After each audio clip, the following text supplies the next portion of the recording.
साथियों, नौजवानों पर या कहें हमारी नई पीढ़ी पर भरोसा करने की बात मैं कई हल्के में नहीं कर रहा हूं, बल्कि यह बेहद गंभीरता और जिम्मेदारी के साथ यह बात मैं आपके सामने रख रहा हूं।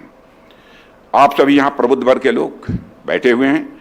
आप सब जानते हैं कि 2014 से पहले भारत में सिर्फ डिफेंस सेक्टर ही नहीं, बल्कि हमारे इतिहास को देखने का नजरिया भी यह काफी अलग हुआ करता था।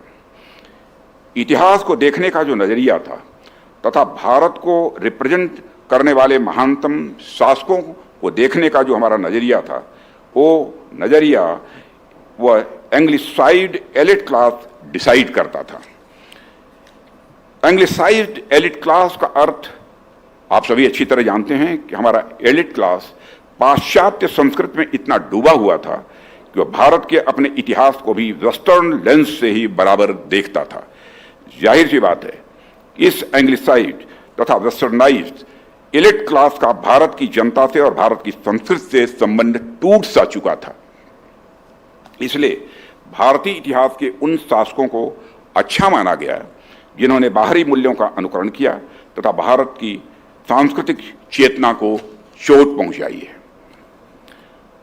साथियों, उन शासकों को भारत में ग्लोरीफाई किया गया। वहीं दूसरी ओर भारतीय जनमानस ने वेस्टर्न लेंस पर आधारित इस छद्म चेतना को भी स्वीकार नहीं किया।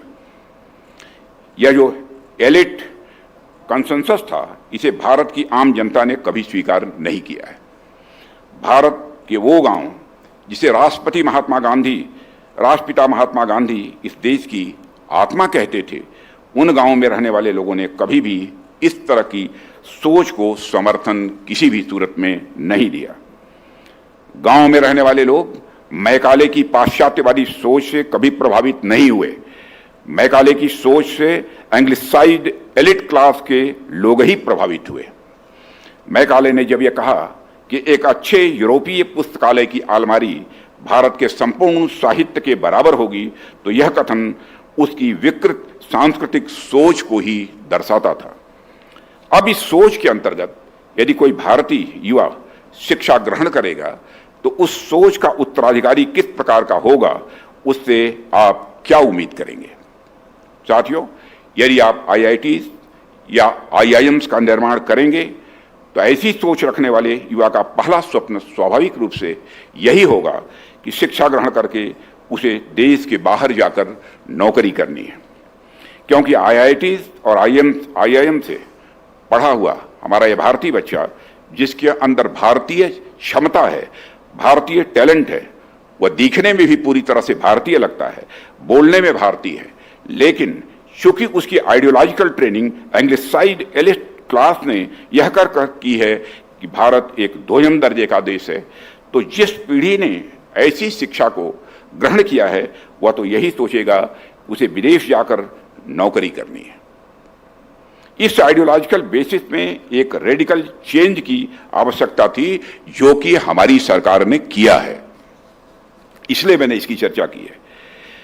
जैसा आप देखिए, 2014 में जब हम सरकार में आए तो सरकार में आने से पहले हम किसी सुसुप्तावस्था में नहीं थे, बल्कि हम आजादी के बाद से ही एक आंदोलन के रूप में कार्य कर रहे थे। राष्ट्रीय स्वयंसेवक संघ की स्थापना के समय से ही, मैं जानबूझकर राष्ट्रीय स्वयंसेवक संघ की यहां पर चर्चा कर रहा हूं, राष्ट्रीय स्वयंसेवक संघ की स्थापना के समय से ही भारत को देखने का, भारत के इतिहास को देखने का, हमारे युवाओं को देखने का, हमारी क्षमताओं को देखने का हमारा एक दूसरा नजरिया हुआ करता था। वह नजरिया कभी खत्म नहीं हुआ। इसलिए जब हम सरकार में आए तो हमने उस नजरिए को सोशल कंसेंसस बनाया। साथियों, हम भारत के उस विश्वास के प्रतिनिधि हैं जो भारत अपने सप्तर्षियों की विद्वत्ता में विश्वास करता है। हम भारत के उस विश्वास के नायक हैं जो भारत आर्यभट्ट और वराहमिहिर जैसे अपने मैथमेटिशियंस की परंपरा पर गर्व करता है। हम भारत की चिकित्सा व्यवस्था में उस विश्वास के प्रतीक हैं जो भारत आचार्य चरक, आचार्य सुश्रुत जैसे अपने महर्षियों की विरासत पर गर्व करता है। इसलिए हमने इस विश्वास को सरकार में आने के बाद और मजबूत किया है। हमने अकबर की बजाय महाराणा प्रताप को सम्मान दिया है। हमने औरंगजेब की बजाय छत्रपति महाराज शिवाजी को सम्मान दिया है। हमने मैकाले की दी गई इंडियन पेनल कोड को नकार कर भारतीय न्याय संहिता को इंट्रोड्यूस किया है। हमने इस देश की संस्कृति को और सांस्कृतिक क्षमता में अपने नौजवानों के विश्वास को दृढ़ किया है। फिर जब हमारा विश्वास मजबूत हुआ तो देश के IIMs भी बदले, देश के IITs भी बदले और देश के नौजवानों का नजरिया भी बदला है। वह आत्मविश्वास भारतीय जनता में था, लेकिन वेस्टर्नाइज्ड एलिट क्लास की वजह से वह मुखर रूप से सामने नहीं आ पा रहा था। हमने उस आत्मविश्वास को जगाया है। कुल मिलाकर हमने भारत में भारतीयता को पुनः प्रज्वलित करने की अपनी तरफ से भरपूर कोशिश की है। साथियों, हमारे इस विश्वास से न सिर्फ इतिहास को देखने और समझने के नजरिए में परिवर्तन हुआ है, बल्कि IITs, IIMs के साथ साथ इस देश की दूसरी प्रेस्टीजियस यूनिवर्सिटीज में पढ़ने वाले टैलेंट्स का स्वप्न भी स्वाभाविक रूप से बदला है। जहां वह दूसरे देशों में जाकर नौकरी करने की बजाय भारत में ही स्टार्टअप्स एंड इनोवेशन के माध्यम से इस देश की इकोनॉमी में योगदान देने की ओर आगे बढ़े हैं। तो साथियों, जो हमारा यह वैचारिक विश्वास था, उसमें सिर्फ रक्षा क्षेत्र और टेक्नोलॉजी की ही सफलता नहीं है, बल्कि यह एक वैचारिक सफलता भी मानता हूं। इस वैचारिक सफलता के ऊपर मैं एक दूसरे तरीके से भी आप सबसे बात करना चाहूँगा। आप सभी यहाँ हाईली एजुकेटेड लोग बैठे हैं। दुनिया कैसी है, जहान कैसा है, उसको अच्छी तरह आप सब लोग समझते हैं। आप सब जानते हैं कि दुनिया का कोई भी देश जब किसी दूसरे देश की ओर देखता है तो जाहिर सी बात है कि वह देश दूसरे देश की सेना को बहुत ज़्यादा पसंद नहीं करता है, चाहे कोई देश हो। जैसे आप किसी देश के नागरिक हैं तो क्या आपको किसी पड़ोसी देश की या किसी ताकतवर देश की सेना अच्छी लगेगी? जाहिर सी बात है, नहीं लगेगी, क्योंकि वह सेना आपकी सुरक्षा के लिए नहीं है और कभी न कभी भविष्य में ऐसा हो सकता है कि वही सेना आपकी सुरक्षा के लिए खतरा भी बन जाए। इसलिए सेनाओं के प्रति जो प्रेम होता है वह सिर्फ अपनी सेना से होता है। सेनाओं के प्रति जो गौरव आता है वह सिर्फ अपनी सेना से आता है। जो लगाव होता है वह अपनी सेना से आता है। ठीक इसी तरह क्या हम भारत की सेना का सशक्तिकरण किसी विदेशी पर्सपेक्टिव से कर सकते हैं? एक विदेशी पर्सपेक्टिव से यदि भारत की सेना का मूल्यांकन किया जाए तो एक विदेशी भारतीय सेना को एक नेसेसरी इविल कहेगा।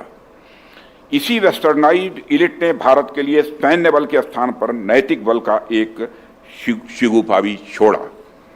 लेकिन ऐसे लोग ये बातें भूल जाते हैं कि भारत की संस्कृत के ध्वजवाहक प्रभु श्री राम हैं, जो नैतिकता और आध्यात्मिकता के तो प्रतीक हैं ही, लेकिन साथ ही साथ भगवान राम का साम्राज्य भी अयोध्य है। उनका बाण भी राम बाण है जो अमोघ है। भगवान राम मर्यादा पुरुषोत्तम तो हैं ही, लेकिन इसके साथ ही वो इस धरती पर अधर्म के नाशक भी हैं। वो शस्त्र और शास्त्र ज्ञान दोनों के धारक हैं। इसलिए भगवान राम के विस्तार के रूप में भारतीय संस्कृति को आप देखें तो आपको भारत की सैन्य शक्ति और हमारी आध्यात्मिकता के बीच कोई विरोधाभास नहीं, बल्कि पूर्ण सामंजस्य, पूर्ण तारतम्य दिखता है। जब आप भारत को भारत के नज़रिए से देखेंगे, अपनी सेना को भारतीय नज़रिए से देखेंगे, तो हर नागरिक को अपने देश की सेना पर गर्व होता है, क्योंकि सेना उस नागरिक की सुरक्षा के लिए होती है। इसलिए हमने भारतीय सेना के उस गर्व को, उसके सम्मान को भी बढ़ावा दिया है। हमने नेशनल वार मेमोरियल की स्थापना की है। हमने अपने वेटरन्स का सम्मान किया है। हमने अपने पूर्व सैनिकों के लिए 1 रैंक 1 पेंशन को लागू किया है। साथियों, अंत में मैं यही कहना चाहूँगा कि भारत की रक्षा व्यवस्था इसलिए मजबूत हुई है क्योंकि हमने रक्षा व्यवस्था के साथ साथ भारतीयता पर भी जहाँ तक फोकस कर सकते थे, फोकस करने की हमने कोशिश की है। हमने रक्षा व्यवस्था को न सिर्फ मजबूत किया है, बल्कि उसे भारतीयों की दृष्टि के अनुसार मजबूत किया है। साथियों, इसका परिणाम है कि आज न सिर्फ भारतीय रक्षा व्यवस्था मजबूत है, बल्कि भारत की मजबूती के साथ वैश्विक पटल पर हमारा भारत उभर रहा है और वह दिन दूर नहीं जब भारत न सिर्फ विकसित राष्ट्र के रूप में सामने आएगा बल्कि हमारी सैन्य शक्ति दुनिया की सर्वोच्च सैन्य शक्ति के रूप में उभर कर आएगी। यही भारत है। जब इस गवर्नमेंट में नहीं, ये अटल बिहारी वाजपेयी जी की गवर्नमेंट थी, उस समय भी मैं मिनिस्टर था। दुनिया के देशों में मैं जाता था और इंटरनेशनल फोरम पर हम कुछ बोलते थे तो हमारी बातों को जिस गंभीरतापूर्वक लिया जाता था, मैं महसूस करता था उतनी गंभीरतापूर्वक हमारी बातों को नहीं लिया जा रहा है। लेकिन आज यदि इंटरनेशनल फोरम पर हम कुछ बोलते हैं तो सारी दुनिया कान खोलकर सुनती है कि भारत बोल क्या रहा है। यह इंटरनेशनल कम्युनिटी में भारत का स्टेचर बढ़ा है।